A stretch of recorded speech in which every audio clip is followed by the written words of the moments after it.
Sensação de depressão a vida toda, de estar triste a vida toda, de não saber o que fazer a vida toda, de se comparar com os outros e se sentir inferior a vida toda. A sensação de estar enganando todo mundo e ser um impostor a vida toda. A sensação de estar num lugar, estar no emprego, estar no ambiente e se sentir o inferior, o menor do que todo mundo. A pessoa vive sabendo que ela teve inúmeras oportunidades, mas que ela preferiu evitar todas elas por não se sentir capaz. Ela olha os seus colegas, seus amigos, vê o quanto eles conseguiram progredir e olha para a sua vida e se sente fracassado. Olha para os outros da mesma idade que a sua e percebe o quanto a vida deles andou e a minha parou. A vergonha toma conta de si quando está com as outras pessoas, porque acha que as suas realizações não são tão importantes quanto a dos outros. A sensação é muito forte de não ter nenhum dom ou nenhuma habilidade especial e que todo mundo tem, menos eu. Hoje a gente vai falar do esquema de fracasso, a sensação de se sentir inferior aos outros. Esse esquema, ele vem do domínio de autonomia prejudicada, aonde a gente não consegue exercer toda a nossa habilidade dentro do nosso meio, porque a gente se acha incapaz. Às vezes a gente se sabotou já, porque a gente nunca conheceu a nossa capacidade. Nós começamos projetos, começamos uma nova jornada, mas a gente não vai até o fim. A gente desiste e coleciona um monte de crenças de fracasso. Não importa o quanto tu tem de realizações. A sensação é sempre que alguém é melhor que eu, ou que alguém está fazendo muito mais que eu e que eu tô para trás. E aí a gente chega num ponto importante, que é o mecanismo de defesa utilizado, que é a evitação. A evitação faz com que eu evite situações que me fariam acreditar ou me fariam conhecer o meu potencial. Fariam eu desenvolver uma habilidade nova, um conhecimento diferente, conhecer pessoas diferentes, mas não.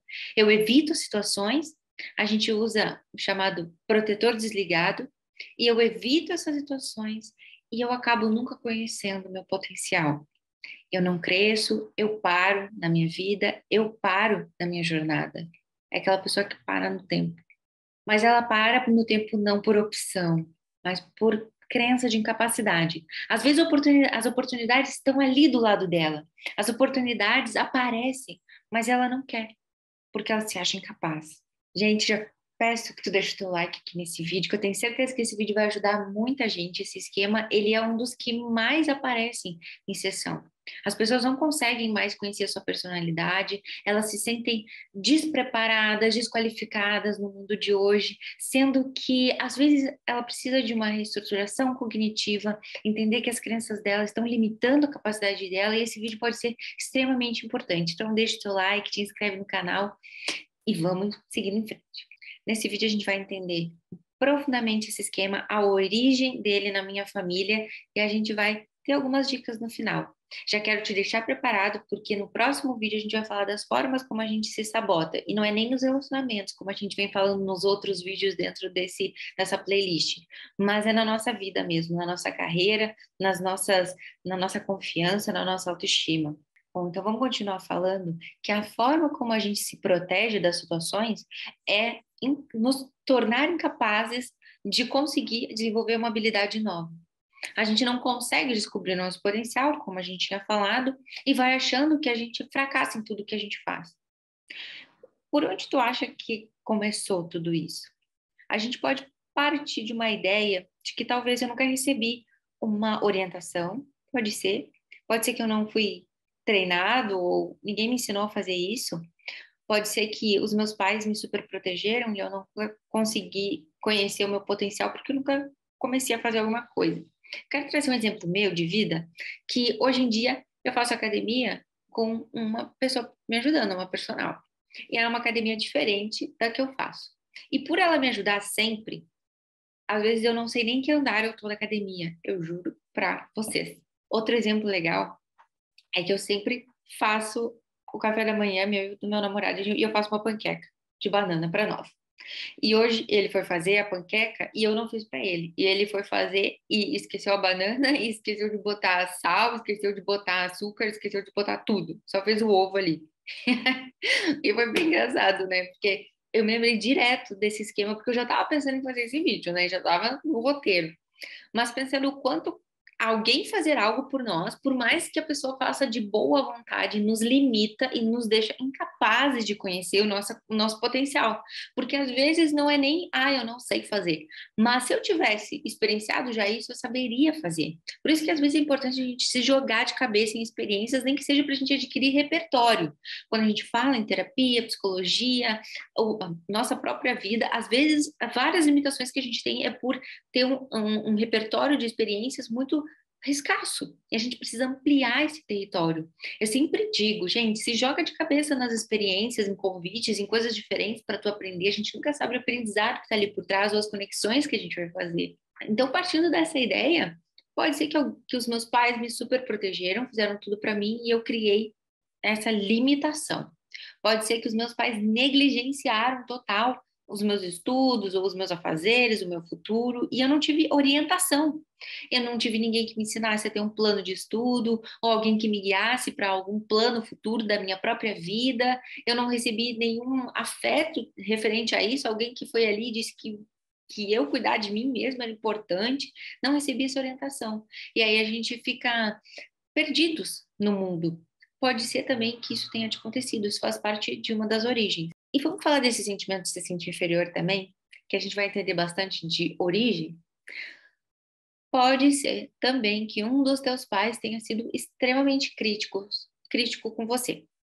Pode ser que ele tenha te xingado, te colocado muito para baixo, e isso gerou aquela sensação de eu não tenho capacidade, eu não tenho por que fazer isso se eu não vou dar certo. E aí vamos pensar numa coisinha que reflete na outra. Quando eu penso que eu sou incapaz de fazer alguma coisa, eu não me arrisco, eu não me coloco, eu não conheço meu potencial. Ou às vezes eu me acho tão incapaz daquilo que eu vou experiencio e eu não consigo porque alguém já me falou que eu sou incapaz, que eu sou ruim, que eu sou, né, tudo de errado.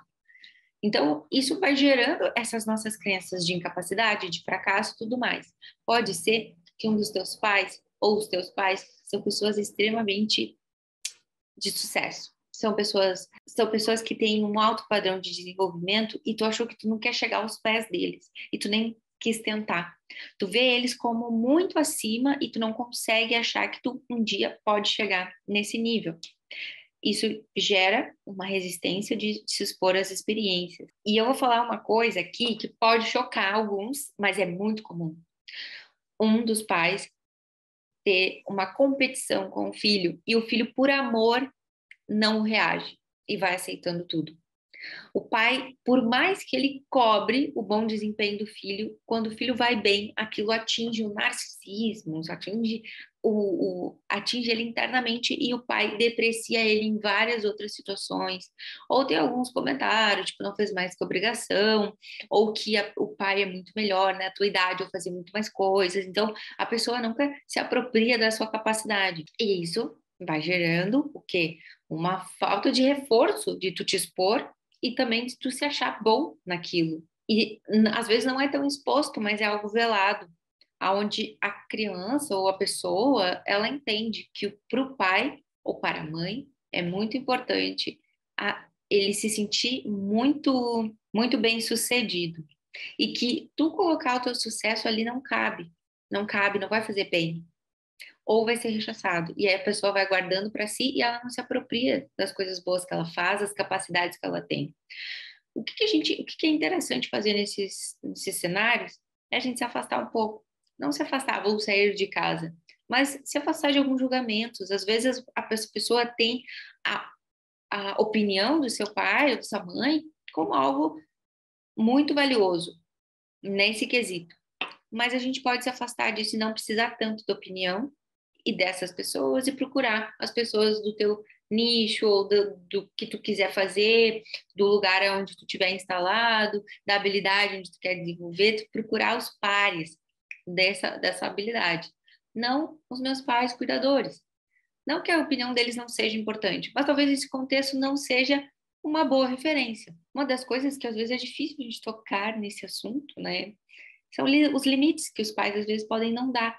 E aí a pessoa não desenvolveu um autocontrole, uma autodisciplina para conseguir algum êxito que demandasse um longo período de esforço para a aquisição de algo a longo prazo. E aí isso leva a pessoa a ter algumas falhas na vida. Ela não conseguiu algum êxito na escola, no trabalho, estágio e tal, e aí ela vai criando aquela ideia de si mesma.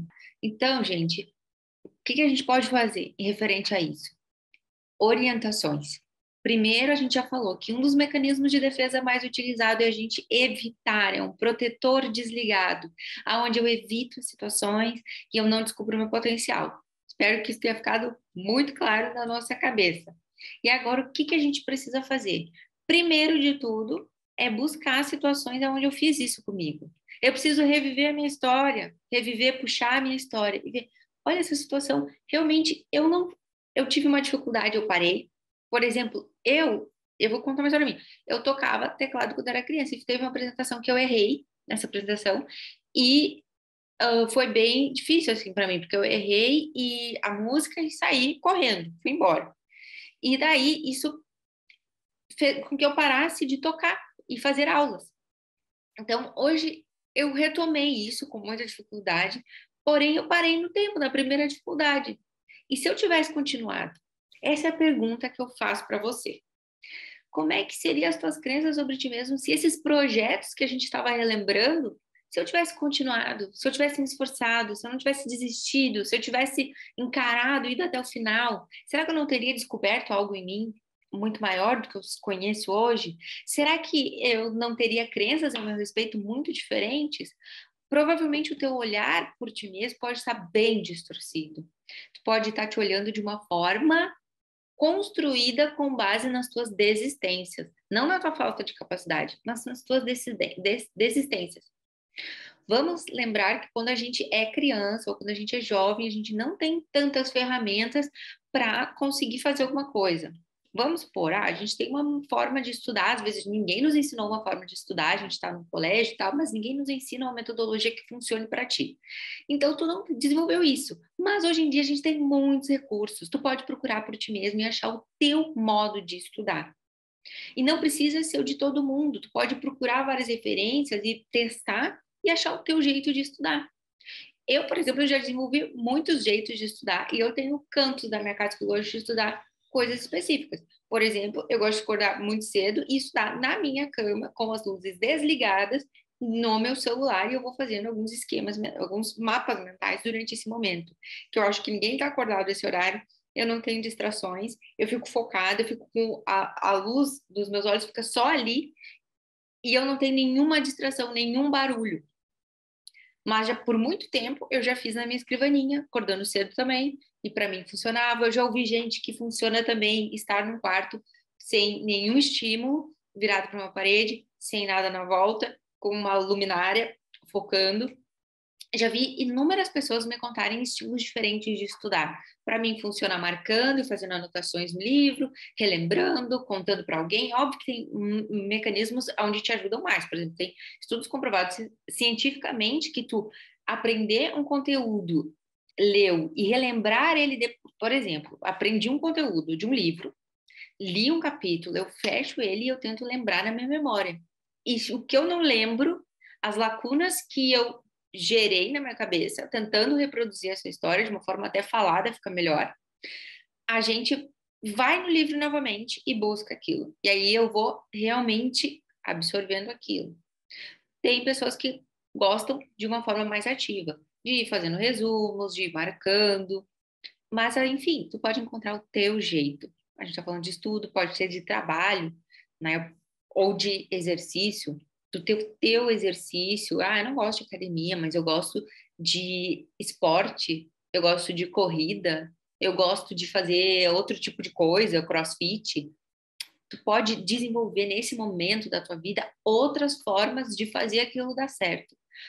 Lembra que na tua infância tu tinha poucos recursos. Hoje tu tem milhões de recursos e a gente pode ir atrás desses recursos e achar o teu jeito. E a gente começa a reforçar que tu tem essa capacidade. É muito difícil a gente pensar numa crença assim, ó, eu não consigo fazer isso. Ponto. Ou a gente pensar, Se eu me esforçar, se eu estudar, se eu focar na minha alimentação, se eu isso e aquilo, eu vou conseguir em tanto tempo. Ou num curto período de tempo, num longo período de tempo, mas eu vou conseguir. E aí a gente põe uma condição ali no meio, que a gente não fica preso a uma crença final. Eu não consigo, não. Se eu me esforçar, se eu estudar, se eu crio algo ali que eu me possibilito a ter uma esperança racionalmente, né? Eu posso adquirir aquilo, é muito diferente de eu me condicionar a uma crença final.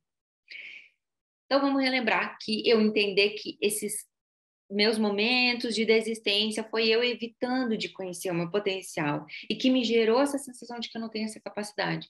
Mas a gente precisa conhecer esse teu lado que está apagado, tá?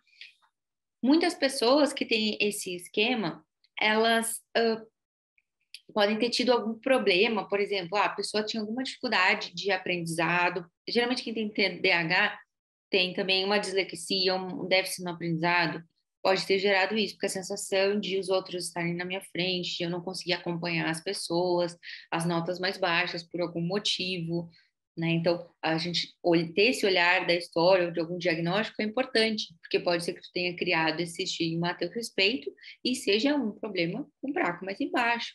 E eu acho muito engraçado, eu acho fantástico quando a pessoa chega num ponto que ela diz: gente, eu nunca fui até o fim. Eu comecei coisas, mas eu nunca fui até o fim. É por isso que eu acho que eu não sou capaz. E aí, às vezes, pode ser em contextos diferentes, né? A pessoa trazer um aspecto, por exemplo, nossa, ninguém nunca me ensinou. Ou, por exemplo, eu não, por que eu não sei fazer isso? Todos os as pessoas da minha idade sabem fazer. Por que eu não sei fazer isso? Por que meus pais sempre fizeram isso por mim e eu não consigo fazer isso hoje em dia? Porque eu não tenho esse repertório.